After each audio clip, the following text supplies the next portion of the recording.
দেশত এতিয়া পুনৰ বৃদ্ধি পাইছে কৰোনাৰ প্ৰকোপ। 1 জুনত স্বাস্থ্য মন্ত্ৰালয়ে জাৰি কৰা তথ্য অনুসৰি যোৱা 24 ঘণ্টাত দেশত 360 জন নতুন কোভিড ৰোগী ধৰা পৰিছে।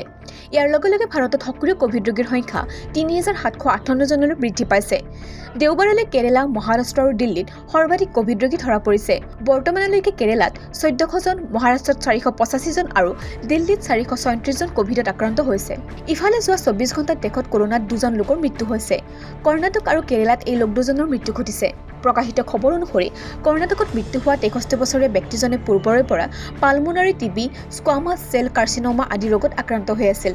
একে সময়তে কেৰালাত কোভিড পজিটিভ এগৰাকী 24 বছৰীয়া যুৱতীৰ মৃত্যু হয়। এই যুৱতীগৰাকীও আন বহু ৰোগত আক্ৰান্ত হৈ আছিল বুলি জানিব পৰা গৈছে। স্বাস্থ্য মন্ত্ৰালয়ৰ মতে দেশত এই পৰ্যন্ত কোভিডত আক্ৰান্ত হৈ মৃত্যু হোৱা লোকৰ সংখ্যা 28 জনলৈ বৃদ্ধি পাইছে। এই পৰ্যন্ত কেৰালা আৰু মহাৰাষ্ট্ৰত 7 জনকৈ লোকৰ কোভিড সংক্ৰমণৰ ফলত মৃত্যু হৈছে। একে সময়তে যোৱা 24 ঘণ্টাত 383 জন কোভিড আক্ৰান্ত লোক আৰোগ্য লাভ কৰিছে। এই পৰ্যন্ত মুঠ 1818 জন কোভিড ৰোগী সুস্থ হৈ চিকিৎসালয়ৰ পৰা স্বগৃহলৈ উভতিছে বুলি তথ্য প্ৰকাশ পাইছে। উল্লেখ্য যে 22 মে পৰ্যন্ত দেশত কোভিড আক্ৰান্ত ৰোগীৰ সংখ্যা আছিল 257 জন। ইয়াৰ পিছতো দ্ৰুত বৃদ্ধিৰে এই সংখ্যা 26 মেত 1010 জনলৈ বৃদ্ধি পায়। 13 মে পৰ্যন্ত দেশত 3395 জন কোভিড আক্ৰান্ত ৰোগী আছিল। 1 জুনত এই সংখ্যা হৈ পৰে 3758 জন। News desk report, TV9 Assam digital.